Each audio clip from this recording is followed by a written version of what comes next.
Psaume 37, verset 4. Ce sera donc ce passage qui va nous guider pour ce temps de prière. Il est écrit: fais de l'Éternel tes délices et il te donnera ce que ton cœur désire. Alors, qu'est-ce que c'est que faire de l'Éternel ses délices? C'est quoi? La parole même de Dieu va nous répondre et nous irons dans le psaume 119, verset 70. Leur cœur est insensible comme la graisse. Moi, je fais mes délices de ta loi. Moi, je fais mes délices de ta loi. Donc, faire de l'Éternel ses délices, c'est aimer sa loi. Oui, Jean 14, verset 21 va nous le confirmer. Celui qui a mes commandements et qui les garde, c'est celui qui m'aime, et celui qui m'aime sera aimé de mon Père. Je l'aimerai et je me ferai connaître à lui. Donc, faire de l'Éternel ses délices, c'est aimer sa parole, parce que la parole même, c'est Dieu. Nous le savons. Jean le chapitre 1 nous le dit qu'au commencement était la parole était avec Dieu, la parole était Dieu. Donc, aimer l'Éternel, faire de l'Éternel ses délices, c'est vraiment s'accrocher et aimer sa parole. Jean 14, verset 21 que nous avons lu et qui nous dit: celui qui a mes commandements. Un commandement, d'autres vont remplacer le mot commandement par ordonnance. Une ordonnance, quand nous allons voir un médecin, il nous donne une ordonnance. Ordonnance, c'est ordre. L'ordonnance va nous dire de prendre tel et tel médicament à telle heure et à telle fréquence si nous voulons avoir un mieux-être, une amélioration, une guérison. Quand Dieu nous commande des choses, c'est la même chose, c'est pour notre bien. La parole de Dieu, c'est notre guide. La parole de Dieu, c'est notre médicament. C'est grâce à la parole de Dieu que nous allons avoir du succès, quel que soit le domaine de notre vie.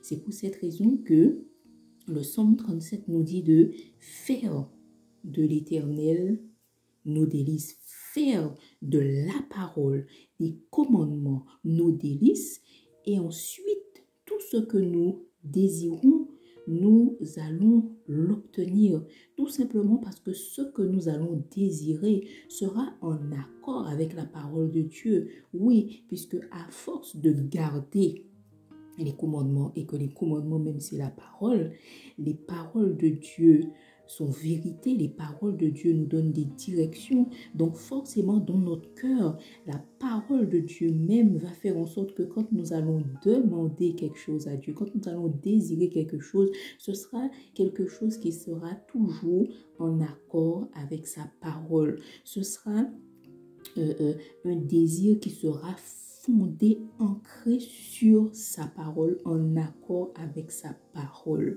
Nous allons conclure avec le psaume 1, versets 1 à 3, qui va vraiment nous donner le résumé de tout ce que nous venons de voir.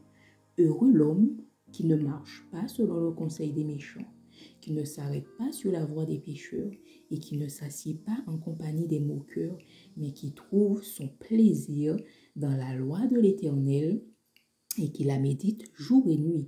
Il est comme un arbre planté près d'un courant d'eau qui donne son fruit en sa saison et dont le feuillage ne se flétrit point. Tout ce qu'il fait lui réussit. Donc nous voyons que ça résume bien tout ce que nous avons vu. Le verset 2 dit: mais qui trouve son plaisir dans la loi de l'Éternel. C'est synonyme à dire que qui fait de l'Éternel ses délices. Et en conclusion, dans le verset 3, à la fin, il dit: tout ce qu'il fait lui réussit. Donc, c'est la même chose que de dire, comme dans le psaume 37, verset 4, et il te donnera ce que ton cœur désire. Tout ce qu'il fait lui réussit, c'est synonyme de il te donnera ce que ton cœur désire. Et le secret, tout simplement, il nous fait savoir que il ne faut pas marcher d'après le conseil des méchants. Ça veut dire qu'il faut qu'on marche d'après le conseil de la parole de Dieu, d'après ses commandements, d'après ses ordonnances, et qu'on puisse trouver du plaisir à ses lois, du plaisir à ces paroles et de les méditer jour et nuit. Méditer la parole, c'est pas juste la lire et fermer la Bible. C'est vraiment, on prend la parole, c'est comme on a un bonbon, parce qu'on a vu faire de l'Éternel nos délices. On a un bonbon dans la bouche, on ne fait pas que le prendre et l'avaler. On prend le temps de savourer le bonbon, de voir que c'est réellement délicieux. C'est pareil pour la parole. Prendre le temps de retourner la parole, de la comprendre, d'aller dans le dictionnaire, de faire des recherches. Nous avons Internet, de comprendre, de faire en sorte que la parole que le Saint-Esprit m'a donnée, eh bien là, je m'arrête un point dessus et j'essaie de faire en sorte de regarder est-ce que je suis en accord avec cette parole, est-ce que ma vie est en accord avec cette parole. Et sinon, eh bien, je dis, ben voilà, ma vie n'est pas en accord avec la parole. Je me mets en prière et je demande de l'aide à Dieu, je demande de l'aide au Saint-Esprit, afin que ma vie soit synonyme de la parole de Dieu, car la parole de Dieu, c'est notre guide. La parole de Dieu elle-même nous dit que ta parole est une lampe à nos pieds, une lumière sur notre sentier. Et c'est comme cela que ensemble, au travers de toutes ces paroles que nous avons vues, nous allons prier. Père, dans le nom puissant de Jésus, je te rends grâce pour tes paroles. Je reconnais que sans tes paroles, je ne puis rien. Oh Seigneur, mon Dieu, mon roi, ce sont tes paroles qui me donnent la direction. Ce sont tes paroles qui me donnent la sagesse. Ce sont tes paroles qui me donnent l'intelligence. Ce sont tes paroles qui me donne quelle direction avoir, quel que soit le domaine. Alors aujourd'hui, je ne peux simplement que te dire merci pour tes paroles. Merci pour la parole faite chair en Jésus. Merci pour tous tes commandements éternels, mon Dieu, mon roi. Merci, merci, merci. Et je te rends grâce de ce que toute ma vie soit en accord avec tes paroles, car ta parole est la vérité. Glorifie ton nom pour ta parole. Honneur au Père, honneur au Fils, honneur au Saint-Esprit. Oui, toi, Saint-Esprit, qui est là pour me rappeler toutes ces paroles dans les moments où il faut, afin que quand j'ouvrirai la bouche, que ce ne soit pas moi qui parle, mais que ce soit ta parole qui sorte, car ta parole est puissante, efficace, plus tranchante qu'une épée, à double tranchant.